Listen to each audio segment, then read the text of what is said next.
there gamers, welcome back to the Board Game Code channel, and today we have a preview of Starlock. Hey there gamers, it's Professor Meg here, and welcome back to the Board Game Code channel. Today we have a preview of Starlock. You can check out their GameFound link down below. This is a current campaign, so they are currently live. Thank you to Den of Imagination for sponsoring this video, and that being said, everything in front of me is a prototype copy, so all components, rules, and all that is subject to change. But that being said, Starlock is going to be a game where players are trying to repair their ships to escape this planet.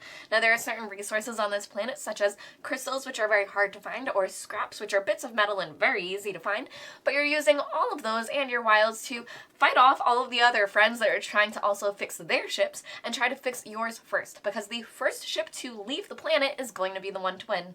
Now I will note that there are multiple modes for this game. There is a solo and co-op mode. We are looking at the PvP mode. This is a 2-player game, so just keep that in mind that there are a few other modes for this game as well.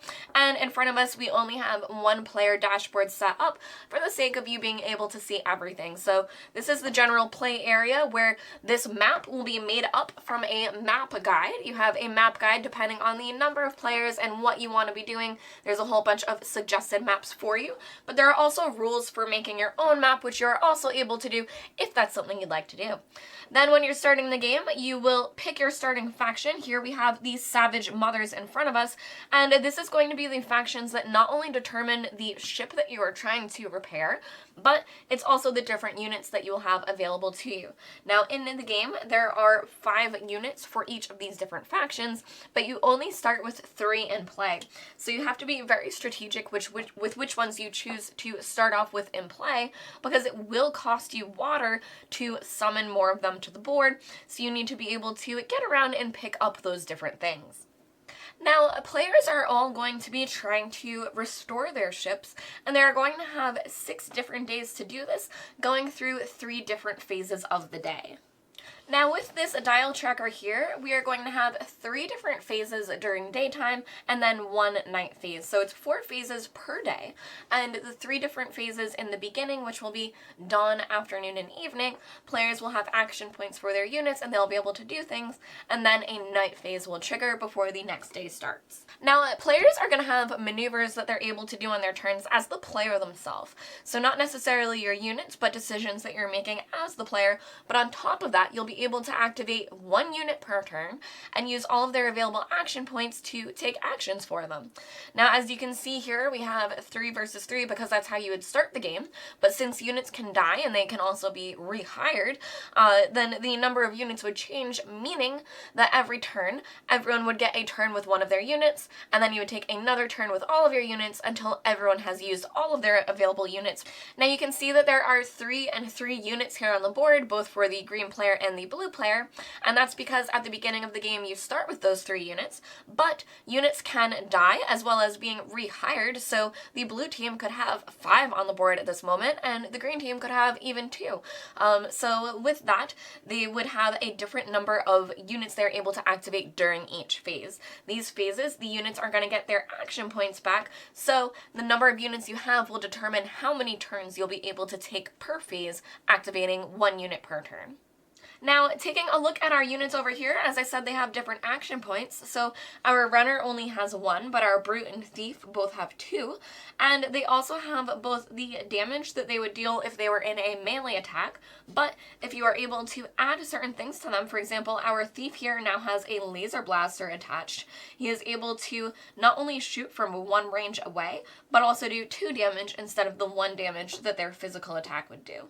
Now you can see they also have 8 health, so the general range for health is around 7 to 9 for these different units, but different things that you will be able to gain and attach to them will also help augment this. Now your units will also have different abilities, and here for the thief, as you can imagine, he can, once during the unit's turn, steal 1 resource from the backpack of an enemy in its hex or an adjacent hex.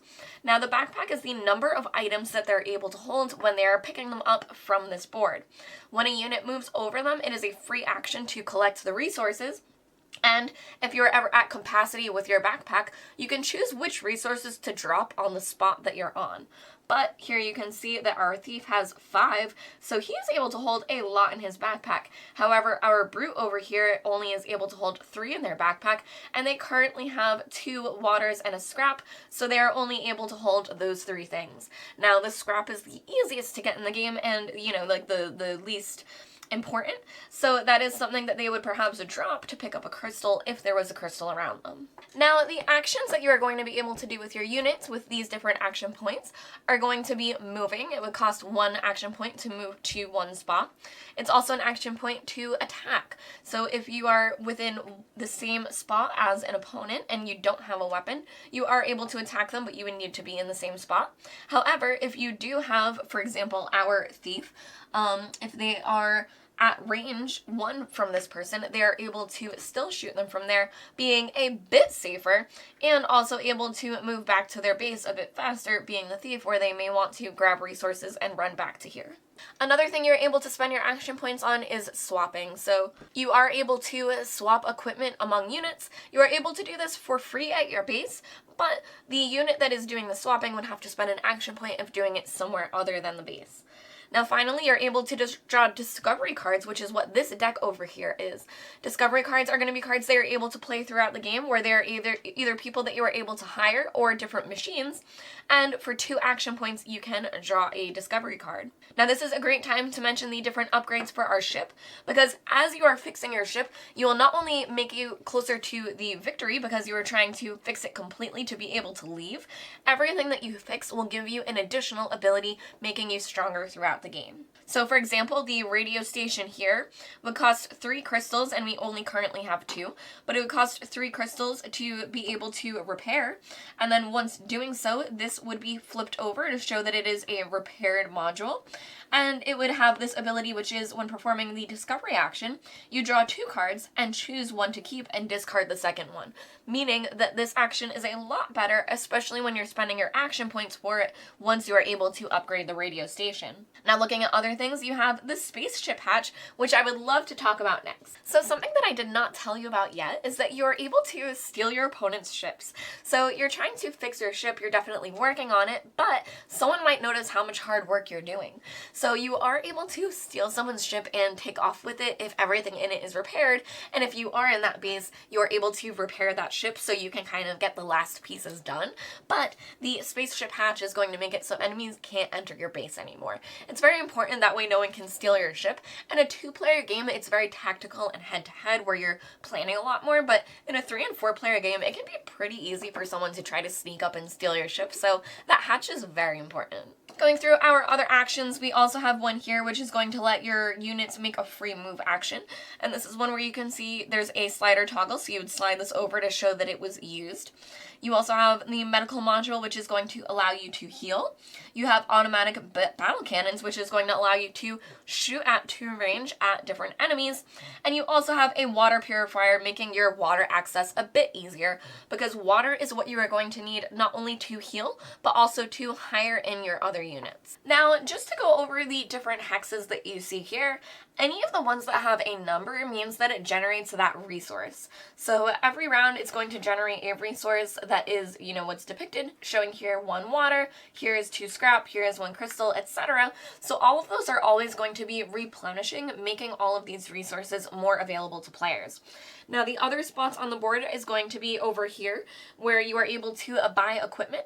So this is the market where you're able to buy a stack of equipment.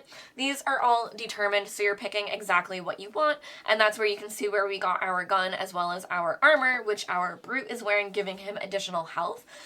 There's a whole bunch of things you can get where this armor gives you additional backpack capacity, things like that, but you're able to purchase from there. Now, you are also able to use this spot here. There are currently 2 on this board. There's 1 up here and 1 there. Now, this spot on the board can be very helpful because this is how you are hiring your additional units. This is how you're bringing your units in, and they're going to cost you 7 water each, but you're also able to hire in different helpers. So, for example, we have Cyber Callie here, and she does cost you 7 water, which is quite expensive, but her ability is, when Cyber Callie is hired, add 1 new unit to your base. So that's how you would summon 1 immediately, meaning that was pretty much worth it to be able to spend, and then once per day, you may add 1 crystal to any crystal mine. Now, if there's already a unit on a particular area, for example here, when the crystals are generated, as long as you have the backpack space, you are able to pick it up immediately.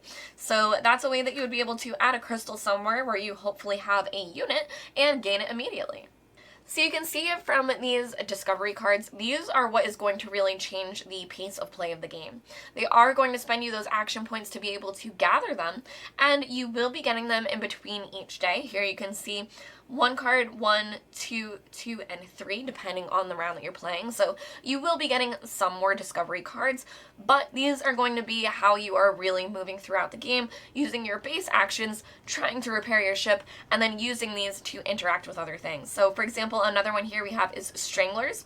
You either have your helpers or your machines, and this one is a machine, which would cost you 2 scraps to be able to play. On your turn, you may remove 1 helper from the board. Discard stranglers after use. So these stranglers would be able to remove Cyber Cali right off the board. So you can see kind of the balance of play, where there are some things that are very strong and may cost you a lot to play, but there are also enough things to be able to stop them that you really have to be on your toes and constantly pivoting around different people's plans and ultimately making sure that you're working on your ship, because that is the most important thing at the end of the day. Now, just to show you one of the night cards, once a night does come, here's one of them, which is Desert Shootout. Roll for each unit outside of the base, shop, or market, and then depending on the die roll, different things will happen, meaning damage. So if it was a 1, nothing would happen, but depending on the different die rolls, you could take 1, 2, or 3 different damage because the desert provides no safety. Now, I did say that fixing your ship is the most important, and it is, but there's going to be a ton of fighting in this game. These units are going to be moving around trying to grab the different resources and bring them back to their base, but you're also trying to take out the other units when you're encountering them. And that can be very, very important, because if you are able to completely wipe out the other team, you would also win. Now, the point of the game is to try to fix your ship and win in that way, but you are also able to win if all of the other units are defeated, so it can be really important to watch the health of your units, heal them when you need to, and hire in as many as you're able to do, because a full crew will be able to fix your ship. Now, when a unit dies, it is able to be rehired because it fulfills that job role. It's not a named character. So for example, a thief, if you lose your thief, you will get another thief. So you are able to hire in your units again once they have been killed.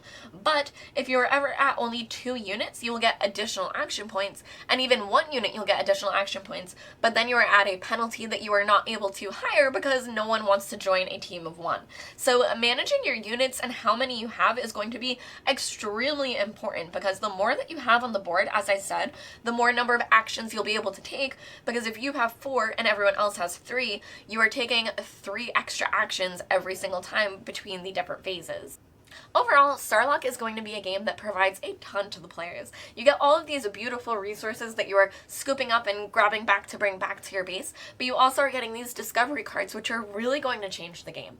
Some of them you will get and you'll draw and think, this is exactly what I need. You'll be able to play it to change the tides of that turn, but then after that you'll have opponents playing cards that completely counter what you just did. So it's definitely a free-for-all of digging through everything that this planet has available to you, and this is a game that is going to change a lot depending on the player count and the mode that you're playing in. So in a 2-player game, it's going to be a bit more strategic, whereas with a 3- and 4-player game, you are able to be a bit more sneaky and maneuver around the board and do different things. There's also a ton of different maps that you're able to really change how the board behaves with the different units and factions that you're playing with. And on top of that, there is the solo and co-op mode, which I can't really speak to, but you can check that out and everything else that they have planned down in the link below. Thank you to Den of Imagination for sponsoring this video, and thank you all for watching the Board Game Code channel. I've been Professor Meg, and I will see you next time. Bye!